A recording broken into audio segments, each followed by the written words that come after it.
Então, vamos falar de síndrome hepato-renal.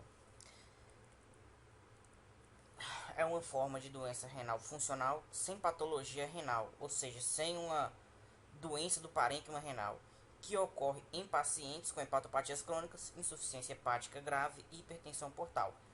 Então, ela vai ser caracterizada pela perda progressiva da função renal, secundária à vasoconstrição renal e da vasodilatação sistêmica, levando à hipotensão arterial.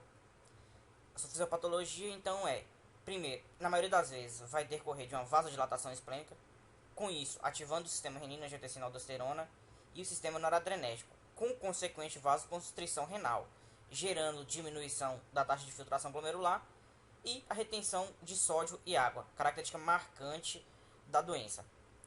Agora, geralmente desencadeador, que nesse caso aqui pode ser uma translocação bacteriana do trato gastrointestinal para os linfonodos mesentéricos. Nesses, a ativação dos macrófagos com liberação de citocinas, que estimulam a produção do óxido nítrico, um potente vasodilatador.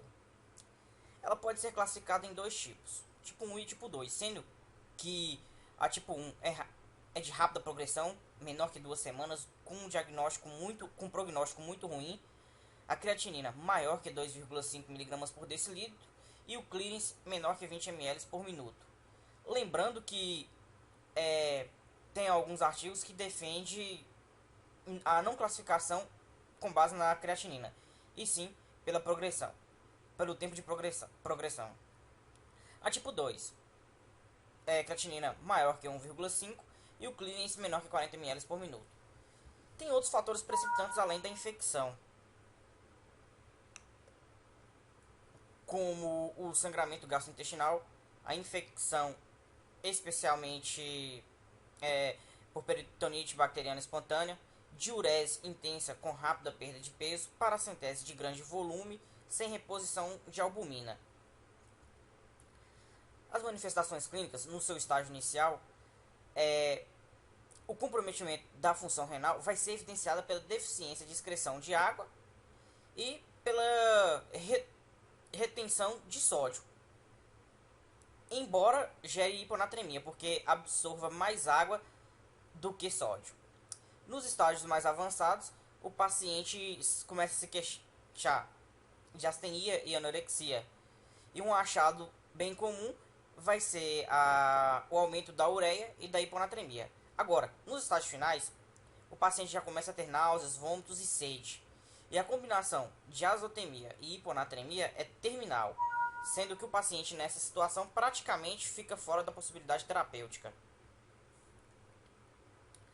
Então, os critérios diagnósticos para síndrome hepato-renal, os mais atuais, que antigamente tinha dividido em maiores e menores, mas isso aí foi abolido, são cirrose com ascite, creatinina sérica com 1,5 maior que 1,5 mg por decilitro, ausência de melhora da creatinina sérica após 2 dias de retirada de diuréticos e expansão volêmica com albumina, lembrando que é 1 grama por quilo por dia, a reposição de albumina, ausência de choque, ausência de uso recente ou atual de drogas nefrotóxicas, ou seja, de algum outro fato que explique a insuficiência renal, ausência de doença paraquimatosa renal, que é definida por proteinúria maior que 500 mg por dia, microhematúria maior que 50 células por campo de grande aumento e o ultrassom renal anormal.